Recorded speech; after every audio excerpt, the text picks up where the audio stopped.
আমাদের বিয়ে হয়েছে ২ বছর পূর্ণ হলো কিছুদিন আগেই। তোমরা তো ভালো করেই জানো, কারণ আমাদের সেকেন্ড ম্যারেড অ্যানিভার্সারি কয়েকদিন আগে গিয়েছে। আর আমি তো তোমাদের সঙ্গে সেই সব ভিডিও কিন্তু অলরেডি শেয়ার করে দিয়েছি। আর আজকে আমাদের কিন্তু বিয়ের ২ বছর পরে আবার নতুন করে একটা সংসার শুরু করতে হলো, এক প্রকার বাধ্য হয়েই। তো কি আর করার আছে, তোমরা তো হয়তো দেখেই বুঝতে পারছো এটা হলো আমাদের রুম। আর সব জিনিস কিন্তু এলোমেলো হয়ে আছে। কারণটা তো তোমাদেরকে বললামই যে বিয়ে হয়েছে ২ বছর হলো, ২ বছর পরেও কিন্তু আমাদেরকে নতুন করে সংসার শুরু করতে হলো আরো একবার। একটা সংসার তৈরি করতে আমাদের সারাটা জীবন লেগে যায় তিলে তিলে একটা সংসারকে তৈরি করার জন্য। আর একটা সংসার কিন্তু আমাদের ভেঙে দিতে ১ সেকেন্ডও সময় লাগে না। প্রত্যেকটা মেয়ে কিন্তু চায় যে নিজের সংসারে বিয়ের পর সুন্দর করে গোছাবে সংসারটাকে, সুন্দর করে সংসারটাকে সাজিয়ে রাখবে। আর ৫টা মানুষের মতো আমিও চেয়েছিলাম যে আমার সংসারটাও আমার মতো করে আমি সাজিয়ে গুছিয়ে রাখবো সারাটা জীবন। তোমরা যারা যারা আমার ডেলি ব্লগগুলো দেখো, তোমরা কিন্তু আমার ভিডিওতে দেখতেই পারো যে আমি সারাটা দিন আমার নিজের সংসারটা নিয়ে কতটা ব্যস্ত থাকি, কতটা সুন্দর করে সাজিয়েছিলাম নিজের সংসারটা। কিন্তু শেষ রক্ষাটা আর রক্ষা করতে পারলাম না,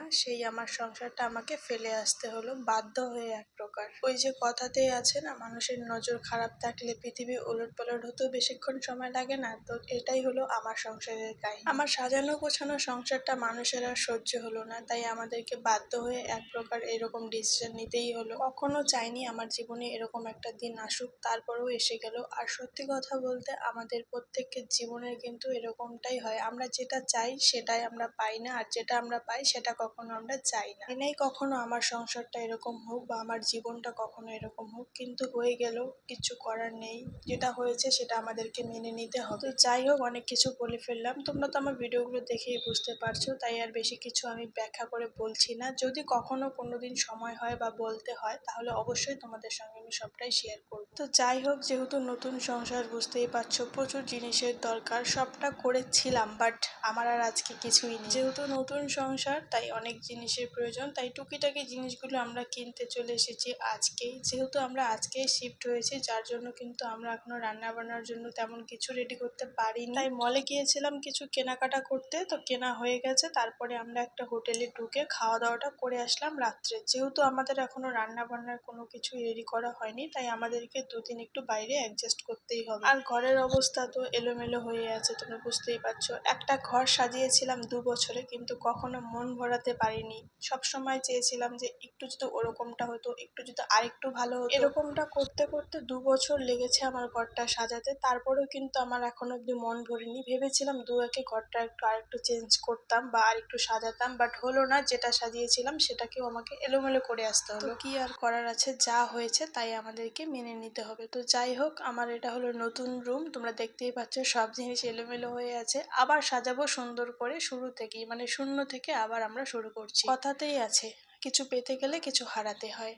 আর আমরা অনেকটা হারিয়ে ফেলেছি। তো দেখা যাক ভগবান আমাদের জন্য কি রেখেছে, কারণ ভগবান যদি কিছু কেড়ে নেয় তাহলে ভেবে নিও ভগবান তার দ্বিগুণ কিন্তু ফিরে দেয়। আর আমরা দুজন কিন্তু অনেক কিছু হারিয়ে এখানটায় এসেছি। তো যাই হোক, ভগবানের আশীর্বাদে আমরা ভালো আছি। আর দেখা যাক ভগবান যদি আমার দিকে মুখ তুলে তাকায়, মানে আমাদের দিকে, তাহলে আমরা আগামী দিনগুলো আরো ভালো করে কাটাতে পারবো। ভগবান আমার মধ্যে অশেষ শক্তি দিয়েছে সংসার সাজানোর। যেহেতু একবার সাজাতে পেরেছি, তাহলে আমি আরেকবারও সাজাতে পারবো, এটুকু আমার বিশ্বাস আছে, ছিল আর থাকবে। যারা আমাদের দুজনকে খুব দুর্বল ভেবেছিলে বা দুর্বল এখনো ভাবছো, তোমাদের উদ্দেশ্যে দুটো কথা বলছি। দেখো, দুর্বল মানুষ কিন্তু সারা জীবন দুর্বল থাকে না, একটা সময় ঠিকই উঠে দাঁড়ায়। আমরা দুজনেও উঠে দাঁড়াবো খুব তাড়াতাড়ি। তোমরা একটা কথা মনে রেখো যে সময় কিন্তু পরিবর্তনশীল, সময় সব সময় পরিবর্তন হয়। ভালো আসে, খারাপ আসে, খারাপ আসে, তারপরে কিন্তু আবার ভালোও আসে। তো এটা ভেবে তোমরা খুশি হয়ে থাকো না।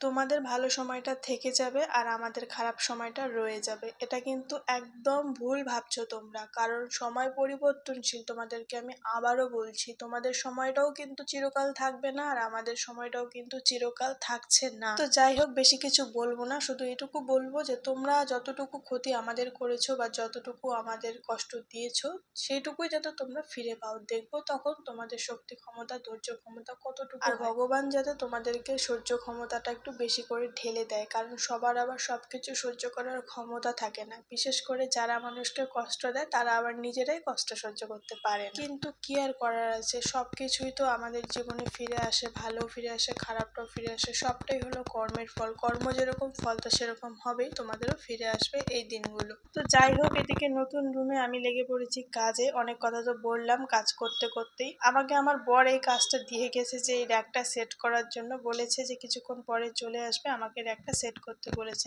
আমি এটা নিয়ে মোটামুটি আধা ঘন্টার মতো বসেই ছিলাম, কিন্তু আর সেট করতে পারলাম না। বর ভালো করেই জানতো যে এই কাজটা আমি পারবো না, আমার দ্বারাই সম্ভব না, তাও ইচ্ছাকৃতভাবে আমাকে এই কাজটা দিয়ে গেছে। আর আমি এটা নিয়ে কতক্ষণ বসেছিলাম, লাস্টে হাল ছেড়ে দিয়ে রেখে দিয়েছি। তোমরা হয়তো জায়গাগুলো দেখে ভাবছো যে কোথায় আবার চলে আসলাম এখানে। তো আমি এসেছিলাম একটু বাড়িতে, কিন্তু আমরা এখন বেরিয়েছি, আমরা চলে যাব রুমে, কিন্তু হঠাৎ করে এখানে আটকে পড়লাম। আমরা বেরিয়েছিলাম চলে যাব, আর হঠাৎ করে খুব বৃষ্টি নামলো, তাই দুজনে মিলে এখানটায় বসে আছি, আর মা এখানটায় দাঁড়িয়েছিল। আর এত পরিমাণ বৃষ্টি কি বলবো। আমরা এসে খাওয়া দাওয়াটা করে নিয়েছিলাম, কারণ মাকে আমি আগেই ফোন করে বলেছিলাম যে আমরা আসবো, যার জন্য কিন্তু মা রান্নাটা আগে করে রেখেছিল, যার জন্য কিন্তু আমরা এসে খাওয়া দাওয়াটা করে নিতে পেরেছি। আমাদের আবার আরেক জায়গায় যাওয়ার কথা আছে, যার জন্য কিন্তু আমরা একটু তাড়াতাড়ি করেই বেরিয়েছি, না হলে কিন্তু আমরা রাত্রেই যেতাম। আর কোথায় যাব সেটা তোমাদেরকে এখনই বলছি না, কারণ এখনো ঠিক নেই, যেহেতু ওয়েদার প্রচন্ড খারাপ, প্রচন্ড মাত্রায় বৃষ্টি পড়ছে, যার জন্য কিন্তু তোমাদেরকে আমি এখন বলছি না। তো চলো